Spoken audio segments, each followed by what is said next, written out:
May I have your attention, please? Ladies and gentlemen, good evening.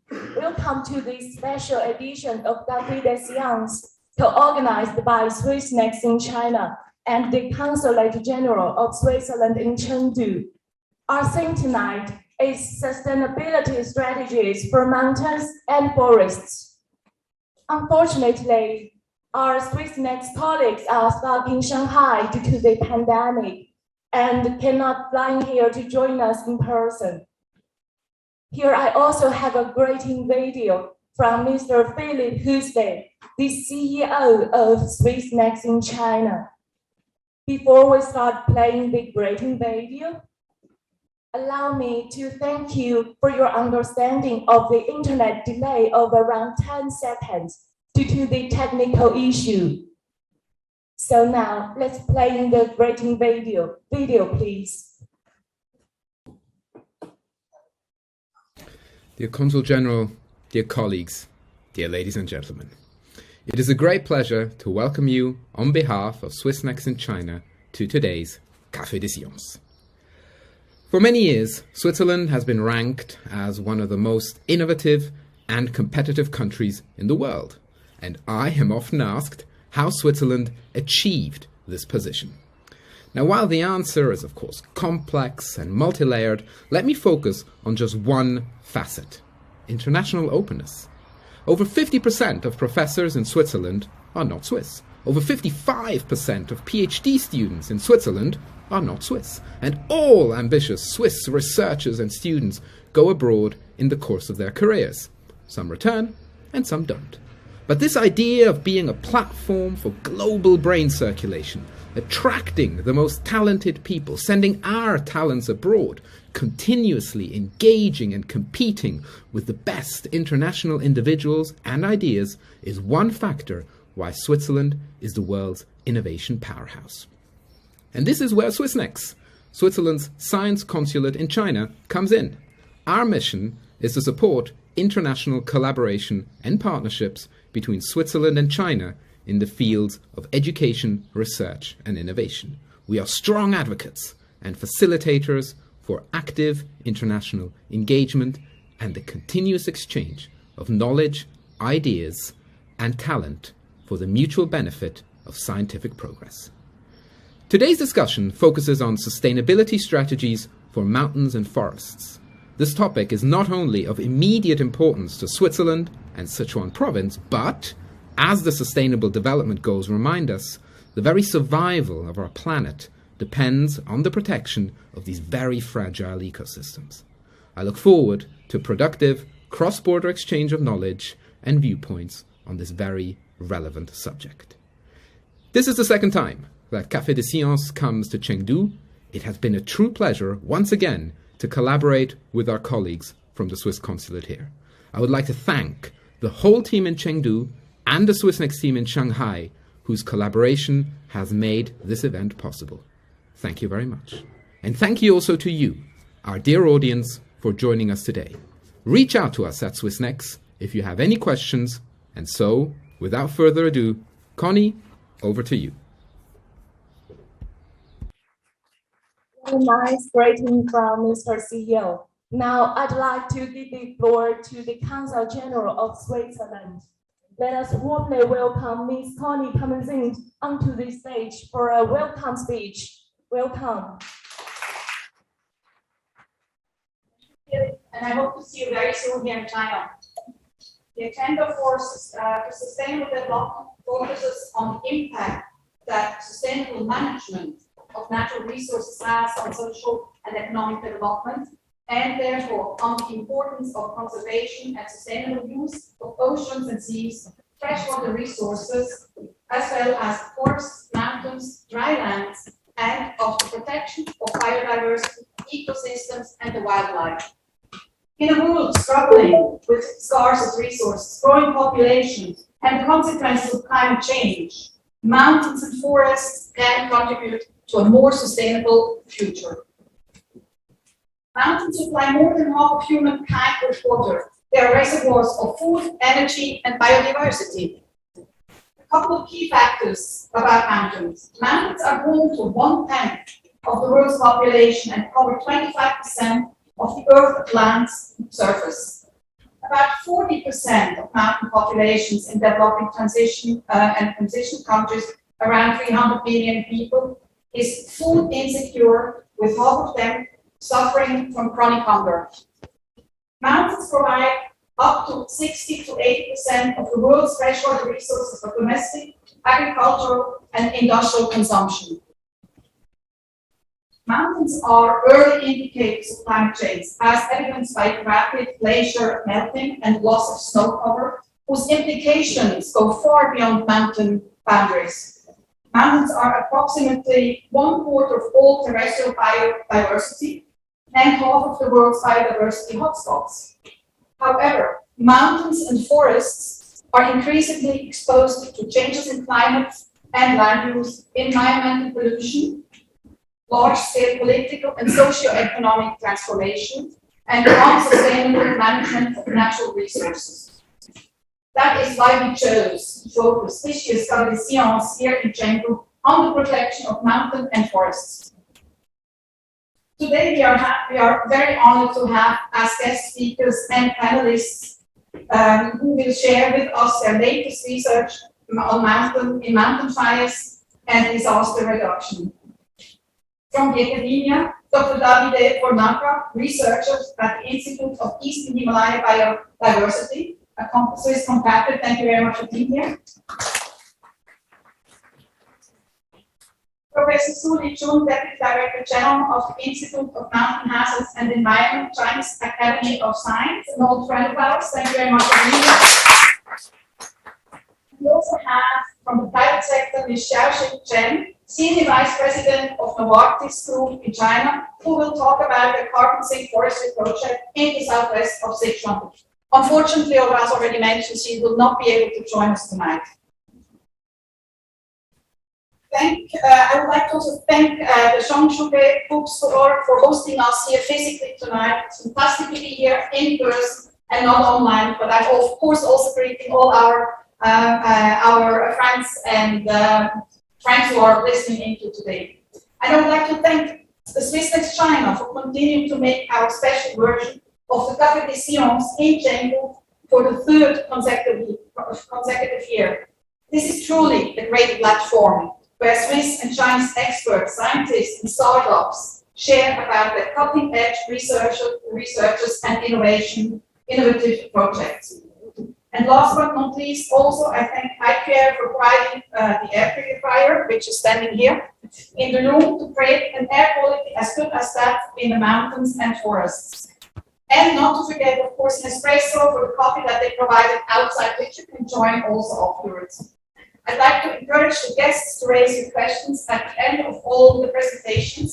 You will be able to get some small gifts from iCare as well as the Consulate General.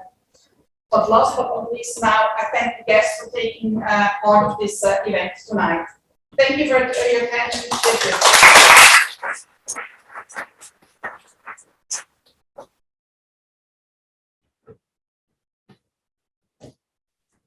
Thank you very much, Ms. Consul General. Next, we will invite experts and researchers from Switzerland and China to share their insights on the protection of mountains and forests.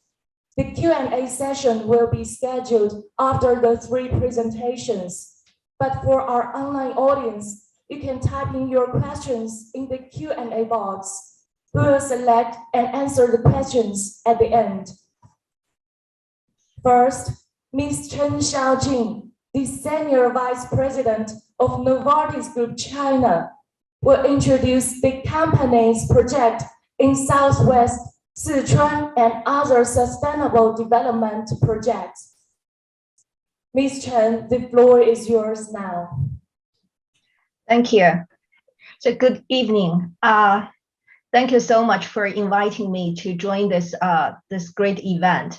I wish I can be there because I see all the settings. They're so lovely. I wish you enjoy this wonderful night. So my name is Xiaojing. I'm working for Novartis, a Swiss company with privilege. And today, I look forward to sharing with everybody Novartis' success, our successful experience with our environmental practice over the years.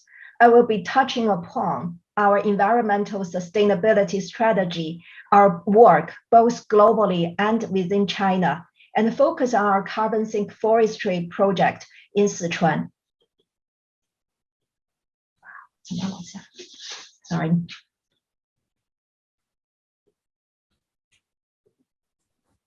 Oh.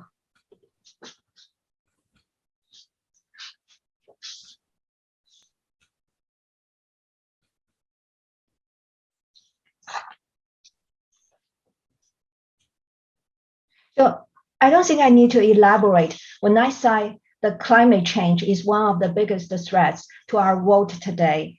And we at Novartis see this as a huge challenge, as well as an opportunity for business to take responsibility and do more for our planet. As a pharmaceutical company, our company's mission to reimagine medicine is strongly aligned with the environmental sustainability. We know that human health and the environment are intrinsically linked. In our efforts to treat illness and cure disease, we must also do everything we can to look after the health of the planet. At Novartis, we're committed to minimizing our own impact on the planet, delivering sustainable products to our patients, and encouraging all associates across Novartis to adopt a sustainability mindset. So Novartis' commit to the environment is shown through our environmental strategy. Our 4 strategic objectives include a focus on the planet, our patients, our associates, and the policymaking. Additionally, our environmental strategy perfectly complements the United Nations Sustainable Development Goals and those that China has aimed to achieve. The Novartis environmental sustainability strategy set out our aspiration to be a catalyst for positive change and a global leader in environmental sustainability, and the framework to deliver that aspiration between now and 2030. Within our strategy, some of our target milestones and ambitious timeline include being carbon neutral, plastic neutral, and water sustainable by 2030, and to achieve net zero across the value chain by 2040.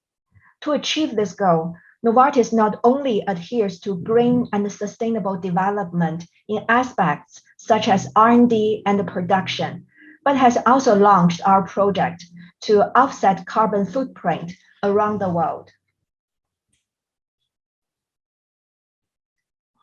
Since 2007, Novartis has established a strategy to reduce its greenhouse gas emissions through both internal and external actions. Internally, Novartis has improved energy efficiency and use or purchase energy from renewable resources.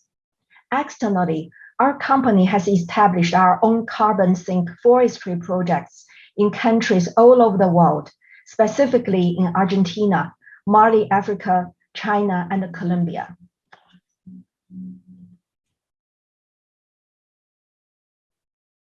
In 2010, Novartis launched the Southwest Sichuan Carbon Sink Forestry Community and Biodiversity Project in Liangshan, Sichuan Province. Over a period of 30 years, Novartis will invest RMB 100 million or $15.3 million in reforestation, which will remove an estimated 1.2 million tons of carbon dioxide from the atmosphere. Progress has already been made and measured in the past 12 years. Since the beginning of the project, more than 21 million trees has been planted in 5 counties, restoring more than 4,000 hectares of land and creating land care and forestry maintenance jobs that benefit over 4,000 rural families. This long-term project is a partnership with the Nature Conservancy China Program, a leading global conservation organization, and Shanshui, an affiliated Chinese non-governmental organization. In addition, Novartis and its partners are working closely with forestry administration at national, provincial, and local level, including Sichuan Forestry Department and Sichuan Daduhe Forestation Bureau. China's central government has repeatedly emphasized that China aims to peak carbon dioxide emission by 2030 and expects to achieve carbon neutrality by 2060. And this strongly coincides with our company's efforts in carbon neutrality. In 2013, the project earned the gold level recognition by the Climate, Community, and the Biodiversity Alliance and was included in the United Nations Clean Development Mechanism. In 2021, as an outstanding case of multinational companies' commitment to environmental sustainability in China, the project was exemplified in China's progress report on the implementation of the 2030 Agenda for Sustainable Development, publicized on the website of the Ministry of China Foreign Affairs.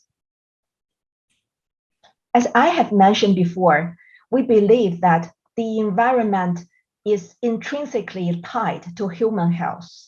This is why our intervention in Sichuan heavily focuses on not only the amount of carbon dioxide we have removed, but also on the ecosystem service we have created.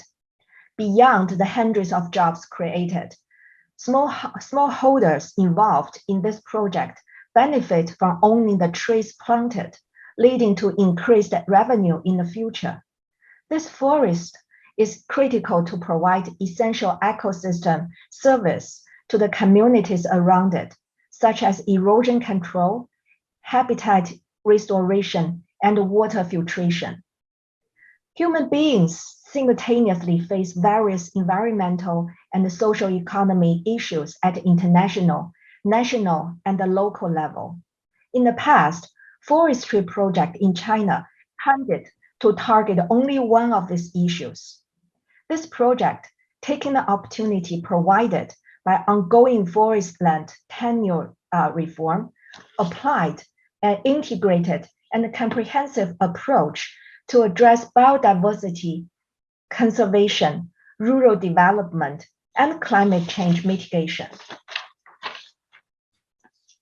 Additionally, our annual report shows that for every US dollar invested by Novartis in each of the 4 carbon sink projects, an average of US dollar 7.8 worth of societal value is created thanks to climate change mitigation, ecosystem services, local employment, and smallholders' livelihood. Beyond the initial goal of climate change mitigation, these carbon sink projects support several UN Sustainable Development Goals and promote sustainable business models. At Novartis, we are constantly seeking new ways we can maximize environmental sustainability and always looking for ways to further integrate this mission into our business. On top of our forestry project in Sichuan, the green chemistry project initiated in 2021 in our Changshu, Jiangsu site demonstrate our efforts in upgrading technology to promote sustainable chemistry. Green chemistry technologies not only help reduce the use of harmful chemicals, but they also save energy through mild reaction and reduce our environmental footprint.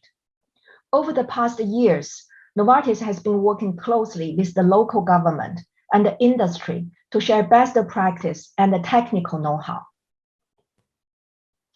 Simply implementing the intervention is not enough.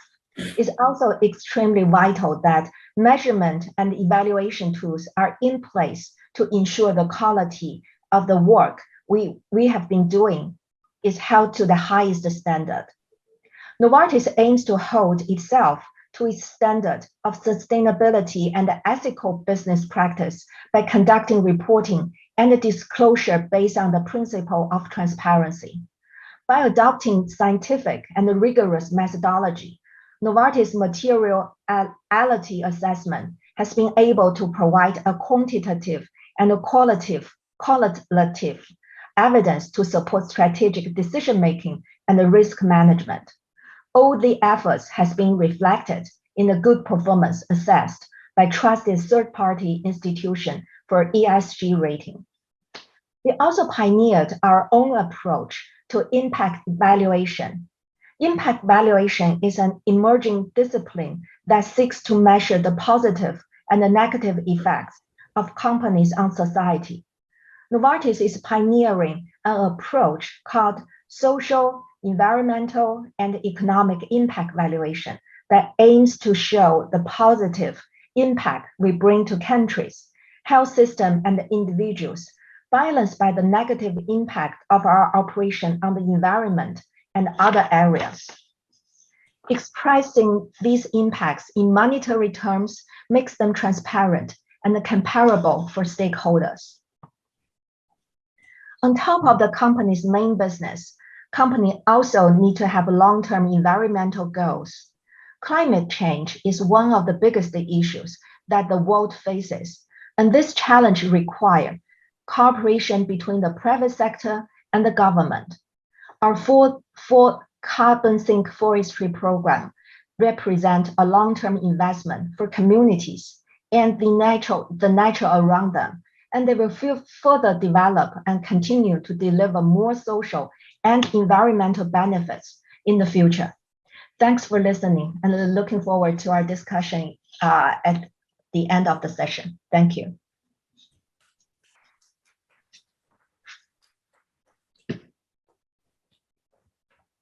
Thank you, Ms. Chen. Ms. Chen has to leave our lecture to some other commitments. So next, we are honored to invite Dr. Davide Fornaca, researcher at the Institute of Eastern Himalaya Biodiversity Research, Bali University, to present his research on mountain fires. Welcome, Dr. Fornaca, onto the stage.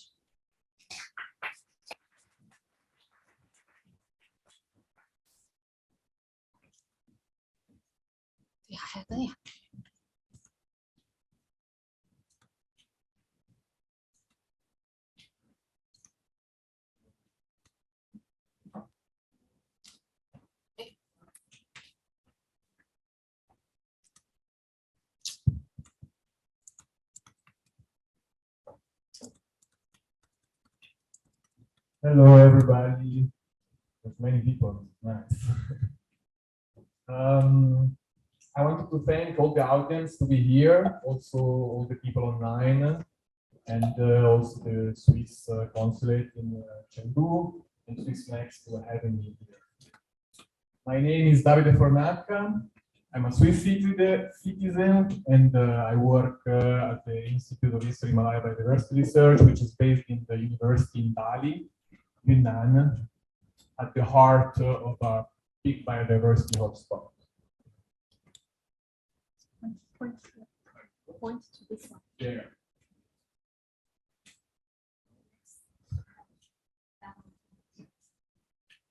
Okay, today I'm going to speak a little bit about fire in my study region. So my study region, it's in Yunnan. Just put this map with just to locate Yunnan.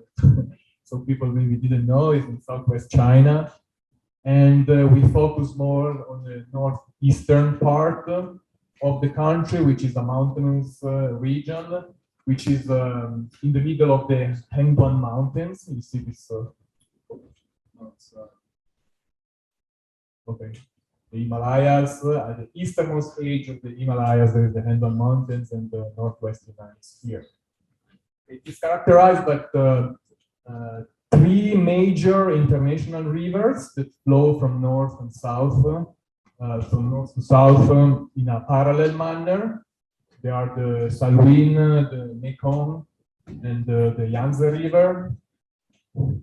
And it's in this region, there is a UNESCO recognized big protected area section called the Tributary Rivers of Yunnan. So this is a map just showing all these parks. What is the most prominent feature in this region is the topography. That is very, very extreme. This is a picture I took in the Tiger Leaping Gorge. You can see the top of the mountain above 5,000 meters is the Yulong snow mountain. Snow mountain. I don't remember the name in English. And the bottom is the river, which is at 1,800 meters. You have all this level in one eye, and you can even put it in the picture. So I strongly suggest you to visit, have a trek, a little hike inside this place. It's amazing. And what happens when you have all this topographic contrast in a small region, that you have a lot of life zones and a lot of different landscapes that coexist in a relatively small area. So in northwest Yunnan, you can find hot, dry valleys like this one. You have mountain forest, subtropical montane forest. You have grasslands in the north. You have glaciers and very top of mountain, and several other kind of vegetation. And with this crazy amount of different landscapes, you have very rich biodiversity. So one emblematic animal is this funny guy. This funny guy here is the Yunnan snub-nosed monkey. It's endemic to Yunnan. And then you have incredible flora and many other animals. Not only a biodiversity, also cultural diversity. There are several ethnic minorities that live in the region. Yunnan in general, but northwest Yunnan also many of them. And they all have their own traditional relationship with the environment and their culture. So it's a very colorful region. So now about fire a little bit. This is a map with burned areas mapped from satellite, just from 2001, 2014. I just put it here to show that you can see 3 clusters of fire activity, and the northwest Yunnan is one among them. We have every year during the dry season, there are several fires, very often in the same places. See this, so it's 3 fires I mapped at 3 different years at a distance of 6 years. It's the same mountain, it's in front of our university. That was the fire in 2019. This one during the night, you can see it. And this is about a few days after. And as an ecologist, actually what I do is ecology and the environment.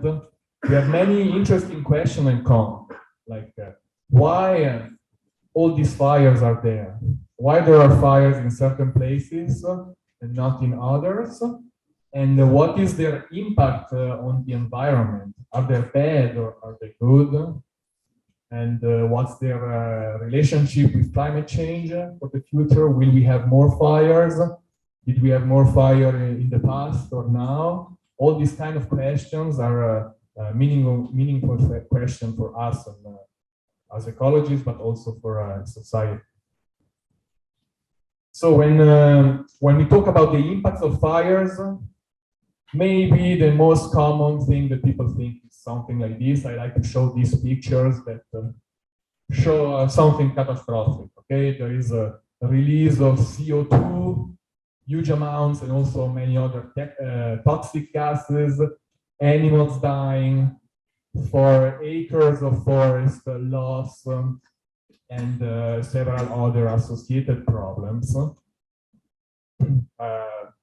Among them also threat to human health and threat to human assets, not only the forest, but also property.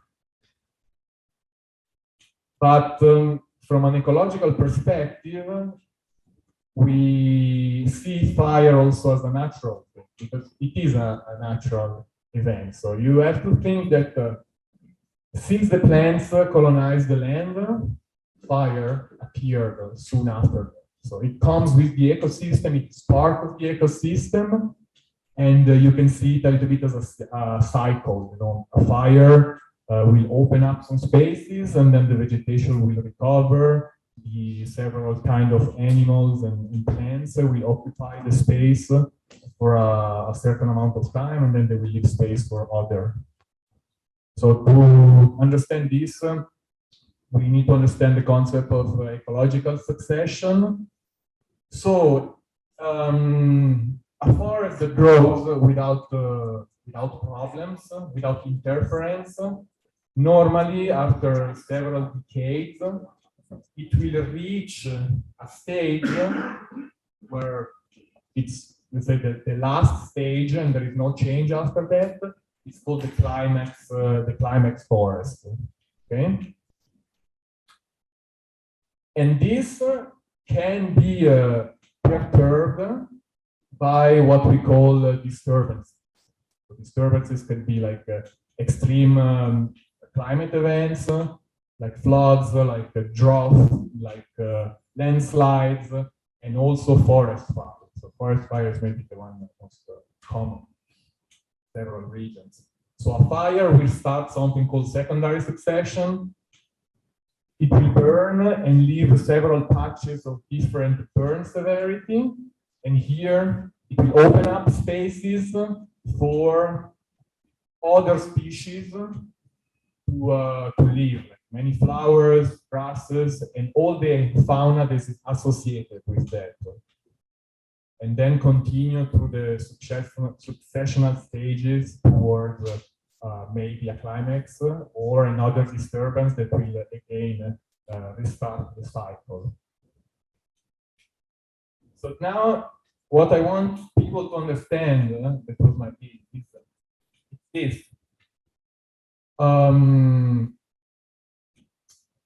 If you have disturbances in a landscape, you will have much more biodiversity than a forest that is homogeneous and went to the climax stage.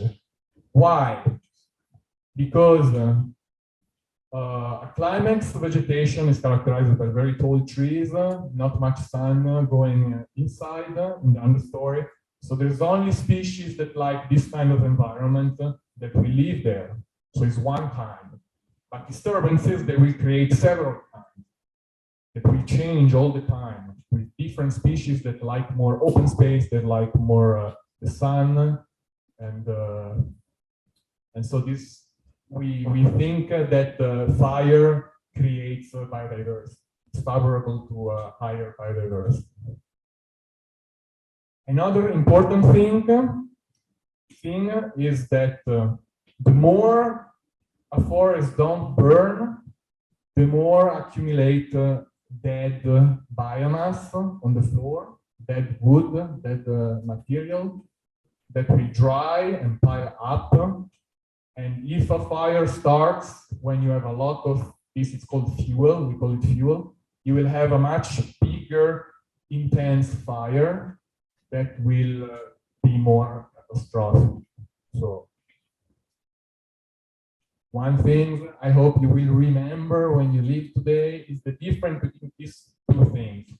Difference between disturbances and difference between disasters. So disturbance is when fire, in our case fires, occur frequently, more often, and they are normally of a very low severity, and species can adapt to this kind of pattern. And there is so natural selection. Species that like fire and species that don't like fire will not survive. A disaster is in the case of very intense fires. This can occur maybe one time in a century or more. And here you don't have species that are adapted to this kind of occurrence. And this will take much more time to recover. So what a very common fire management operation that we do nowadays is called prescribed fire. Basically, the forestry department and the firefighters, they set fire to the forest in a controlled manner. And the aim is to reduce what I told you before, the fuel on the ground. And many ecologists, including me, think that we should do much more of this than actually do. And not only here, but also in the US, in Australia, many countries that have big problems with fire, they should do more of this. So now I show you a few pictures of what it looks like in our area. So this was a fire. We went to visit this place a few weeks after the fire, and you can see we had a little bit of rain after the fire. And you see the grass is green, recovered very quickly. There are several species that right after the fire can recover, start the process of recovery. This one, I unfortunately don't have the picture of 2014 when the fire was, because I didn't start my research there, so I didn't know. But this is 7 years after the fire. You can see, you can't see it. I mean, all the secondary forest is there. And to see some proof that the fire, you can see on the tallest trees, you can see scars on the trunk. Another way to monitor vegetation recovery, which is something that I do a lot because I'm specialized in remote sensing. So it's using satellite image in a time series to evaluate the scar caused by fire and see how it recovers from the situation before the fire. So these pictures are red because are infrared images. Just bear in mind that the red color is green vegetation. And so you can clearly see the burn. After one rainy season, you can almost not see. It looks very similar to the beginning. So in this case, not all vegetation recovered that fast, but we have a lot in Northwest Yunnan that recovers so fast, like grasslands and shrubs. So another thing that I do is creating a risk framework. So now, with all what I told you about this, I missed some slide. Yeah, this one. Sorry, I didn't see it good. So this is probably the most important one. It's we can start answering the question why we have so many fires in Northwest Yunnan. So this maybe can give you a hint. This plant is the Yunnan pine. It's everywhere. If you've been to Yunnan, open your eyes. Next time you go, you will see this plant everywhere. So the Yunnan pine has very thick, very compact cones that protect the seeds inside. And these cones open only when they're stimulated by intense heat, for example, for a forest fire.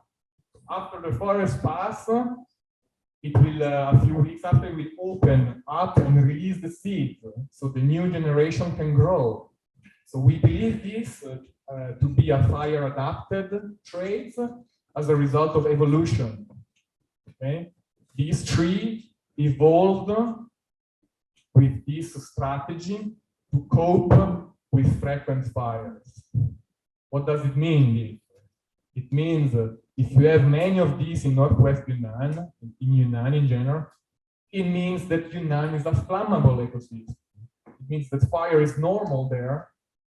And if you have these trees that need fire, it's natural to have fire. So when you think we don't want fires, maybe you first have to take into account this. Okay, sorry, I skipped this slide. Okay, so this needs to be very important when you want to create a risk framework. Okay, a few slides. So what I do, my current project now is mapping the risk of fire. So I need to understand why there are fires in certain places and why not others. So I use variables such as the type of vegetation, climatic factors, and human factors. Are we close to the village, close to the field, or far away? And I need to couple this together with a map of what the impact of fires are in the ecosystem. There are some places, as I told you before, that need fire, that if they burn, it's okay. In other places, maybe you don't want fires, including, for example, protected areas. The government doesn't want fires there, so you need to include this aspect.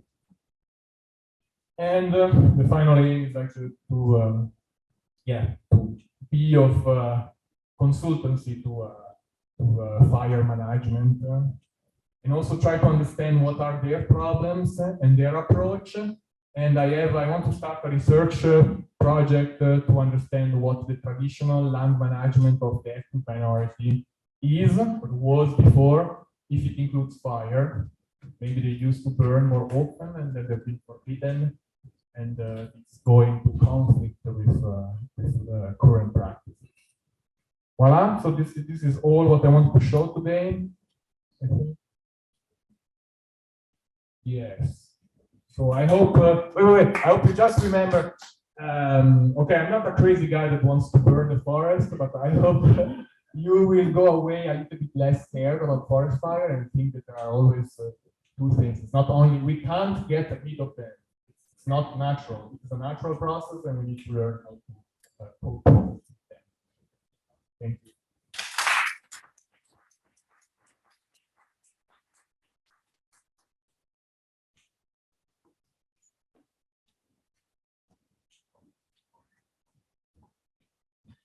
Thank you, Dr. Funaka. Last but not least, Professor Su Lijun, Deputy Director General of the Institute of Mountain Hazards and Environment of the Chinese Academy of Sciences, will talk about disaster risk reduction. Welcome, Professor Su.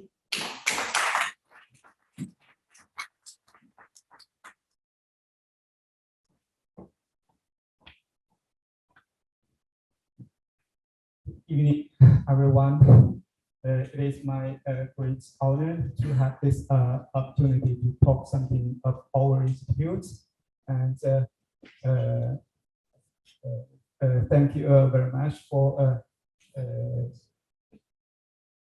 Swiss Next to invite me to give me this opportunity. And today I'd like to talk something about disaster risk reduction regarding the technologies and activities by our institutes. And the disaster here is especially for geological disasters like landslides and debris flows. And there are three parts of my talk. And firstly, I will give a very brief introduction of our institute. Our institute is an institute belong to Chinese Academy of Sciences and based in Chengdu. And this institute was established in 1966 to support the demands for mountain hazards mitigation and also for environment protection in southwest China. And there are totally 4 research units of our institute doing research on mountain hazards, include landslides, debris flows, and also dam lake, glacial lakes, and flash floods, these kind of things. And the second one is mountain environments and doing research on alpine ecology and also soil and water conservation and also some agriculture issues. And the third one is on mountain sustainable developments and mainly doing research on social geography. And the last one is on geographical information system and remote sensing. And this is our new campus located close to the Xinglong Lake in Chengdu, and we will move there in this year. And except for the headquarters in Chengdu, we also have 9 research observation stations in 4 different provinces, 2 in Yunnan, and 2 in Tibet, and 2 in Chongqing, and 3 in Sichuan. And we are doing research on like alpine ecosystem, and also soil agro ecosystem, and debris flow, and also soil and water conservation based on the observation data from these stations. And these are our laboratories, and this one is for doing a physical model test for debris flows and landslides, mainly views. And these 2 are our new platforms under construction, and the upper one is located in the Xinglong Lake campus, and it consists of shaking table and also artificial rainfall system, and also a temperature control system to conduct to simulate hazard under complex situations. And this one will be built in the Yunnan Dongchuan debris flow observation station, and it is almost the largest flume in the world so far, and it is 120 meters long and 10 meters width and 2 meters in depth, and can simulate up to 500 cubic meters of the hazard body, and simulate landslides, granular flow, and debris flow. And for education aspect, the institute has 1 postdoctoral research station in geography, and 5 doctoral programs and 8 master programs. And we also have international students from Singapore, Iran, Pakistan, Nepal, and other countries. And for the second part, I'd like to introduce some technologies developed at our institute for mitigation of hazards. And the first one is we developed a kind of pure source detection methods for slope, soil, and rock structures. It's just a combination of 2 different geophysical methods, and which can assure the high resolution at shallower depth, and also we can reach the deep seated slip surfaces. So it is very useful for exploring deep-seated landslides. And based on this method and combined with electrical reflection method, we can detect the water distribution in the landslide, and also the flow path of the underground water in the slope. And we found that a pipe network developed in the slope because of the existence of large rock blocks. And there are very apparent preferential flow in the slope, and which is an important reason for the occurrence of landslides. And this technique is about risk assessment of mountain hazards at different scales. And the first level is at local level, is for road design of specific constructions like bridges or tunnels. And the second level is sectional level, is used for localized route selection and refinement. And the last one is the overall level, is for overall route planning. And we also developed new debris flow mitigation technologies based on our long series observation data, because our Dongchuan observation station established in 1961. It's over 60 years. It's almost, it is a very long series debris flow observation data, and including different types of countermeasures like stepped bagging, and also the channel with staggered reefs. And for landslide countermeasures, we developed pile-on-pile flexible retaining structures. And these are some energy absorbing ground anchors for seismic landslides. And during earthquake, these anchors can absorb the shocking energy by the earthquake effect and to protect the slope from failure. And these are some techniques for protection of falling rock. And this is a flexible shelter with steel knives and beams to absorb the energy of falling rock and to protect roofs and bridges. And we also develop different kinds of cushions to protect bridge columns and also traditional concrete shelters. And this is a system we developed to simulate the process of mountain hazards like debris flows and landslides. And we input the precipitation data obtained from departments of meteorology and with the properties of soil and rocks, and also the topography data, we can simulate the entire process of the hazard from its initiation and to the dynamic process. And we can also set up certain countermeasures during the process of the hazards and to simulate the effect of the countermeasures. And with knowing the whole process of the hazards, we can do early warning of this kind of hazards. And this system is it's just on the trial in the Sichuan province in Xichang. And the third part, I'd like to talk something about international collaborations conducted by our institutes. And we have 3 international platforms. And the first is we established a branch of the International Center for Integrated Mountain Development.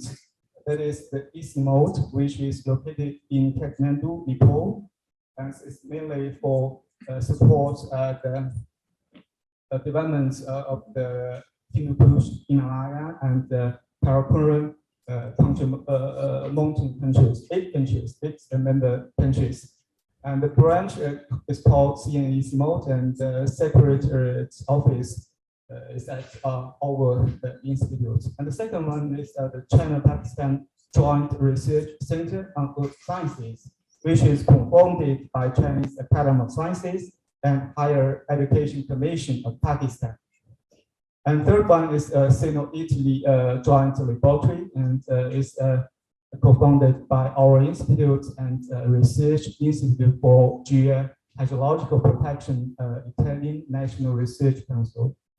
And we also have 2 international organizations, and the first one is Asian Network on Debris Flow, which is established in 2012, and second one is Alliance of International Science Organizations on disaster risk reduction, that is ANSO-DRR, established in 2019.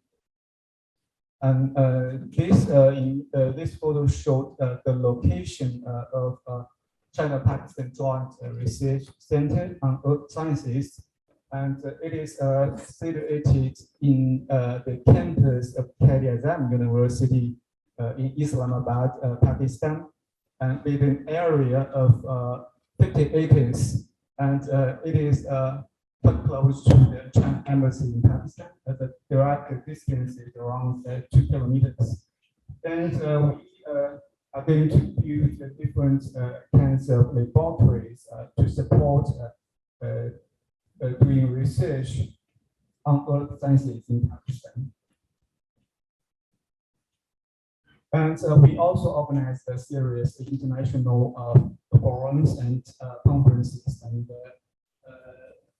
And an important one is the International Conference on Silk Road Disaster Risk Reduction and Sustainable Development, and we attract more than 300 international participants from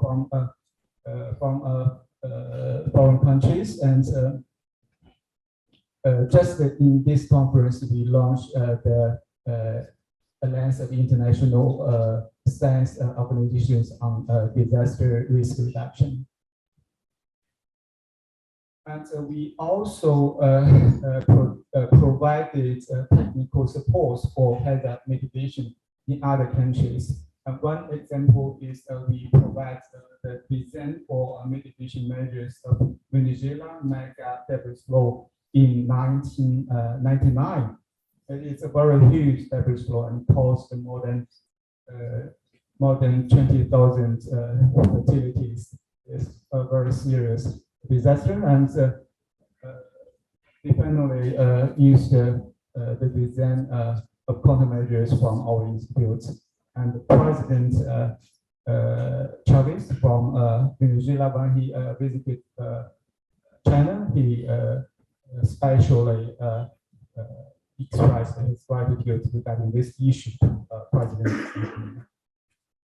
And the second one is we conducted the mitigation of Athabad landslide induced dam leak occurred in 2010 in Pakistan, just beside the China-Pakistan Karakoram highway, and blocked the highway for almost 5 years.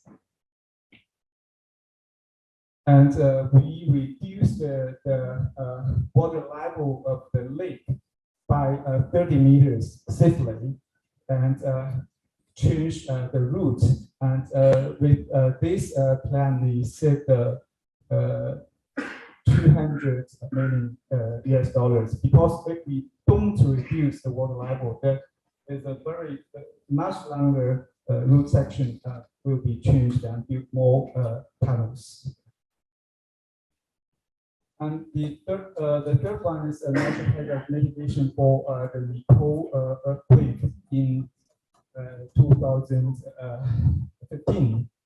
And we organized a team and arrived in Kathmandu only 5 days after the earthquake. And we conduct field investigations along the highways and also to the epicenter, the Bear Park village. And we wrote a report and submitted to the Nepal government.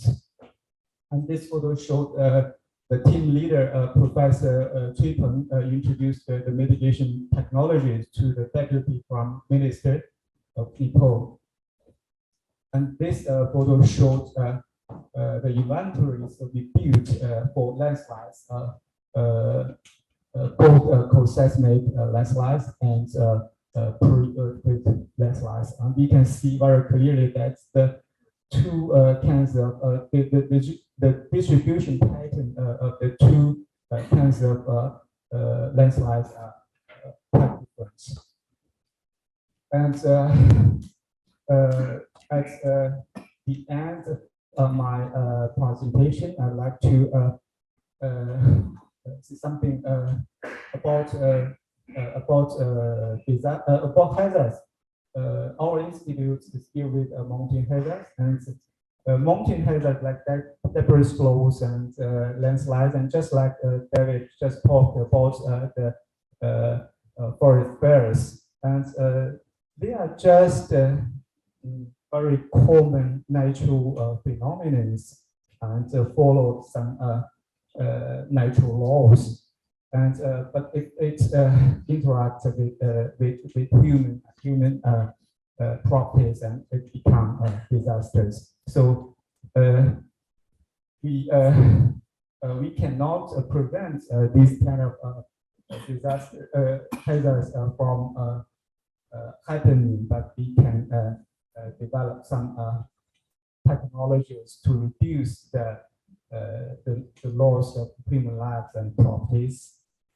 And our institutes based in Chengdu is just because the source West China is there are more mountainous areas, and so we do research on mitigation of mountain hazards, also environment protection. And so that's all for my presentation, and you are welcome to visit our institutes at any time and know more about our institute. Thank you.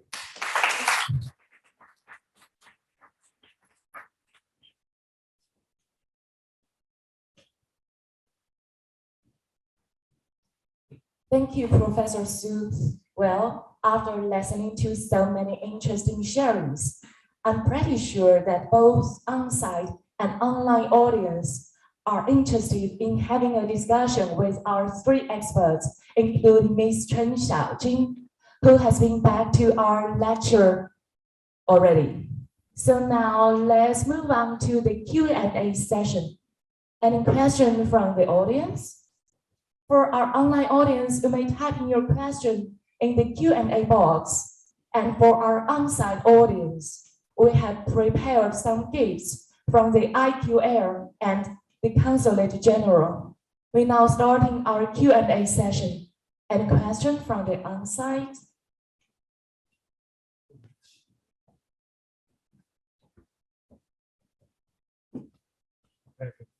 Thank you. I have one question for Dr. Funaka. Because you said that the fire is nature, yes, but also you told us that in front of the Delhi University, you have so many same points who will have fire in a short time, maybe. So, because what I want to know is, will the researcher, just like you, will the human want to change the same point to attract some other things to make the maybe dangerous part to a safer one? Because I don't know, in my opinion, if the fire always happening in one point, just like you said, the plants, the vegetation, the trees cannot grow up in maybe some years. But do the scientists want to change that point somewhere? Thank you for the question. I don't know exactly what you mean for changing the points. I mean, you told that the fire, just like maybe one of the points in front of Delhi University, you said the fire always happening same point in maybe every year, every 2 years. 6 years. Oh, okay, because the 6 year the nature can do nothing. Maybe no trees, only grass or some small plants. But if I want to change my way. If it's possible to change the same point to maybe to another point, or to let the plant, let the trees grow up. Artificially, I would strongly suggest against. You can prevent fires if you want the vegetation to grow more, but as I say, this kind of vegetation is adapted to frequent fires.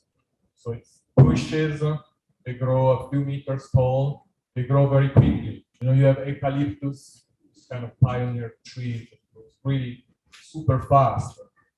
Burn and they will regrow. Other plants have this, as I show you, the Yunnan pine as a fire adapted tree. So it's okay. It's just there are fields there. The fires are 99% started by humans. And the question is that the people don't want them because they don't want to lose patches of forest or for other reasons. But in that area in front of the university is a very dry environment with this kind of vegetation, and their fires are very frequent.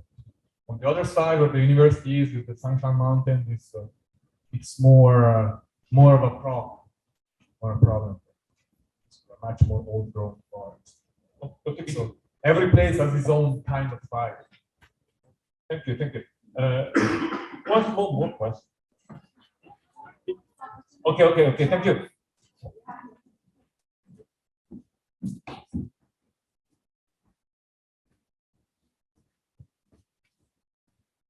Actually, Actually, I have a few questions.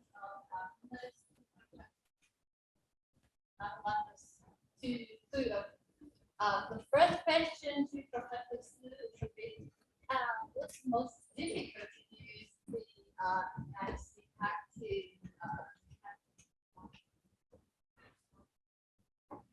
you mean the translating you mean you mean detection, detecting detecting hazards. Okay. Yeah. For some kind of hazards, there have some very specific characteristics because some landslides deformation is very apparent and we can detect the hazard. But for the difficulty, you mean I think the difficulty is there are some hazards is you can see everything is normal, the slope and everything, no deformation, and it's occurred very sudden. And this kind of if there are some cracks and deformations, so we can detect. But just this kind of like how can say that the hidden hazards, it is difficult. like accident that you cannot see from any indication. Yeah. And sometimes also very thick, very good vegetation coverage, also the issue. Okay, thank you. You're welcome. Okay, hello everybody. Thank you very much for this interesting conversation. Thanks to the Swiss Consulate and also the Swiss Next for the organization. I also have two quick questions, actually. One is also to Professor Su, and the other one to Dr. Fornaka. Maybe first, Professor Su. Dr. Fornaka said that fires aren't always bad and we shouldn't be afraid of them. So maybe an odd question. What do you think about landslides? Are there any occurrences in which you would argue that landslides need to happen so that something new can be built or evolve from that ground? Or are landslides inherently bad in your point of view? I think for like I just said, as a natural phenomenon, landslide will occur evidently, and because how can I say that the mountain will rise and the gravity will tend to reduce the height. It's just a balance, but because people have to live with this kind of disasters, so we have to study what kind of regulation this kind of disasters follows, where it will go, and so we can protect ourselves from those hazards. I'm not sure if I get your point. Very clear. Yeah. I mean, it was just about that fires apparently also have benefits because it makes room for new growth. Yeah. Maybe there's a phenomenon for landslides, but that was just. Yeah. Oh, yeah. I get your point, and we can also benefit from landslides and desert flows. For example, in mountain areas with very steep topography, and the only flat places we can use normally is deposition of landslides and desert flows. Yeah, sometimes we need to use that land, and but at the same time we need to prevent the damage that the latter. Thank you.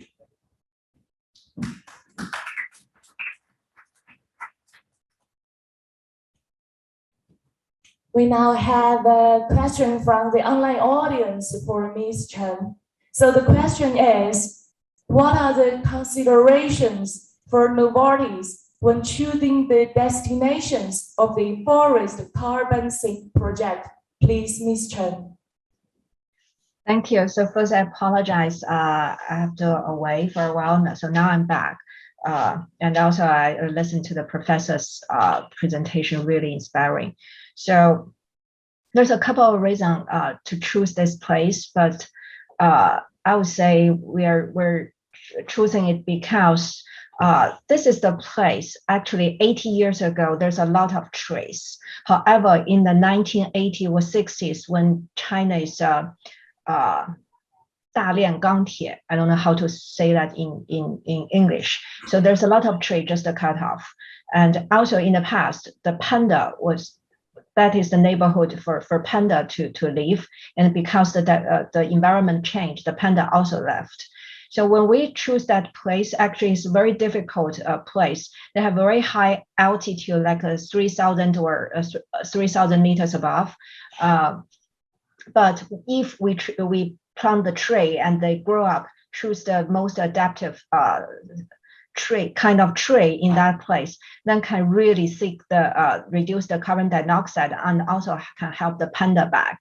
So at the very beginning, the tree only grow like several centimeters per year, very low, and it's very often that when animal goes, they eat the top of the tree, and the tree will no longer grow up. So we just rebuilt many of the tree later, but still we think this is our right choice, although there's a very challenging place, but we do see the value we can bring to the community, and we look forward we can bring the panda back. Hope that answered the question. Yeah, thank you very much, Ms. Chen. Here is one more question from the online audience for Mr. Bernata.